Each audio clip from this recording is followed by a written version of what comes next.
My name is Astrid Langworth. What I am about to tell you is an experience that has completely changed my life.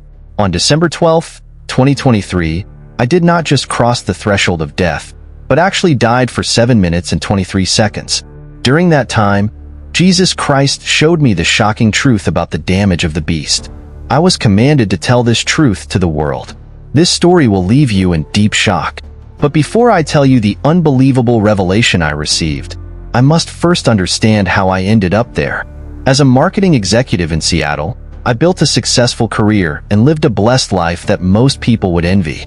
I thought I was a good Christian because I went to church regularly, but now that I look back, I realize how crucial my faith was. I only had a formal religious life. I did not truly live for Christ. That Tuesday morning began as usual. I was on my way to an important customer meeting, and my head was full of announcements and annual reports. I was not worried about the slippery road at dawn. It was a familiar road that I had already traveled hundreds of times.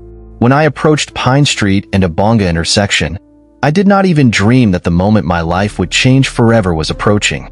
The last scene I remember is a car running, ignoring the red light, the sound of metal hitting each other, and then there was a blank. Since then, it has been difficult for me to describe what happened. How can I describe the colors that do not exist in this world? How can I explain the feelings that a human body cannot feel? But what I learned on the other side is so important, so I will do my best to explain it. The first thing I realized was that the pain was gone. A moment ago, I was in extreme pain, but the next moment, I felt light as air. I felt like I was floating on top of my body, and the first responders were desperately trying to save me. Everything seemed to be perfectly clear. More and more spectators, crushed metal in my car that had become a mess, and the faces of the emergency personnel who were working to rescue me with a firm expression. But strangely, I felt complete peace. At that moment, everything changed. The ground scene that unfolded in front of me began to fade, and I was drawn to a light that I had never seen before. That light was not just bright. It was alive. It was a light where love, knowledge, and purpose were alive. As I approached the light, I began to hear sounds that can only be described as music from heaven. Thousands and thousands of voices were singing in perfect harmony, and the language was a mixture of the language of the earth and the language of heaven. At that moment, I saw him. Jesus Christ was standing before me. He was more realistic and intense than anything I had ever experienced. His presence was overwhelming. It was not a scary way, but pure ability and love. His eyes contained the weight of eternity, but at the same time, there was a personal warmth that looked at me. I felt completely understood and completely loved. Astrid, he called my name, and his voice sounded like all the fibers of my existence. There are things that you must see, and there are truths that you must convey. After that, it was as if I was seeing a holy announcement. But it was not just my eyes, but it was as if my soul was experiencing everything in person. Jesus showed me a vision of the near future, and what I saw was fearful, but at the same time, it gave me a lot of insight. I saw people voluntarily accepting what they considered to be technological advancements. They were small houses planted in their hands or mouths. These devices promised convenience, safety, and connectivity. It was promoted as the next step in human evolution, as a way to simplify life and create a more efficient society. But Jesus revealed the scary truth behind these innovations. He said, "This is something my children must understand." The vision changed, and I saw how these seemingly harmless technological advances became essential. At first, it was applied to government employees, then to civil servants, and finally to all citizens. This system started out as convenience, but it gradually became the only way to buy food, use medical services, and participate in society. What shocked me the most was how secretive this whole process was. There was no dramatic declaration that this was the sign of the beast. Instead, it was presented as the next natural step in our technological evolution through advancement and innovation. People were not forced into it. They were willing to stand in line to receive it. After that, Jesus showed them the sight of tearing my heart apart. Christians who had studied prophecy for their entire lives were still deceived. They expected something clear, but their deception was hidden in the package of advancement and innovation. Jesus said to them, the sign of the beast will not come as they expected.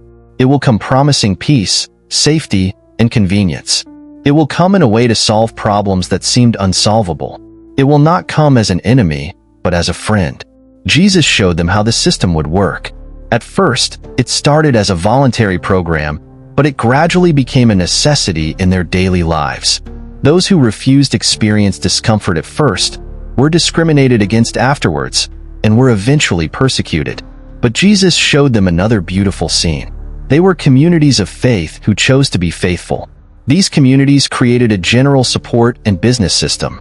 They lived a simple but free life, and kept their faith in the growing pressure of the world to be unified. Jesus said firmly, "My children must be prepared now, not out of fear, but out of wisdom and love." They must build communities. They must strengthen their faith and learn how to live differently from the world.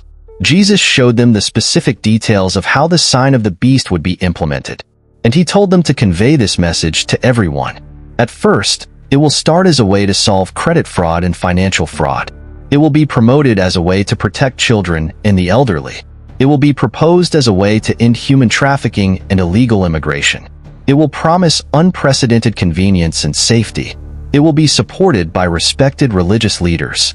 These religious leaders will argue that it cannot be the sign of the beast because it does not require to deny Christ. But Jesus made it very clear. The power of the sign of the beast is not in the technology, but in what it means to accept it. It is the final choice to trust the human system or to trust God. As this vision continued, Jesus explained more about the timing of these events. Although he did not give a specific date, he reminded us that no one knows the date and time, and showed us the signs to be aware of. The global economic crisis that will make digital currency a necessity. The natural disaster that will make citizen tracking and identification a necessity. The movement towards global unity. The resistance to the global system will make it look selfish and dangerous. The technological breakthrough that will make the sign of the beast look like the next stage of human development. But what Jesus emphasized most was not the sign of the beast itself, but what the believers need to do now. Jesus showed us what Christians need to do specifically. We need to strengthen our personal relationship with God through prayer and study of the Bible. We need to build a strong and supportive community with other believers. We need to learn practical technology so that we can live without relying on the system. We need to develop alternative ways to trade goods and services. We need to build a strong faith that God will provide. Jesus showed us the eternal result of accepting the sign of the beast. This was not simply a matter of worldly convenience or survival, but a matter of eternity. Accepting the sign of the beast will fundamentally change the people who choose it and cut off their connection with God. This is irreversible. Jesus said with deep compassion, "Tell them that no convenience is more precious than their souls. I will faithfully supply to the rest. Do not be afraid. I will always be with them until the end of the world." Jesus showed us some of the believers who refused to accept the sign of the beast and chose to believe in God. Their sacrifice would give them the inspiration to build a strong nation. But Jesus also showed us that he would provide for many who refused to accept the sign of the beast, just as he provided for the people of Israel in the wilderness. After that, the vision changed in an unexpected direction. The sign of the beast had a spirit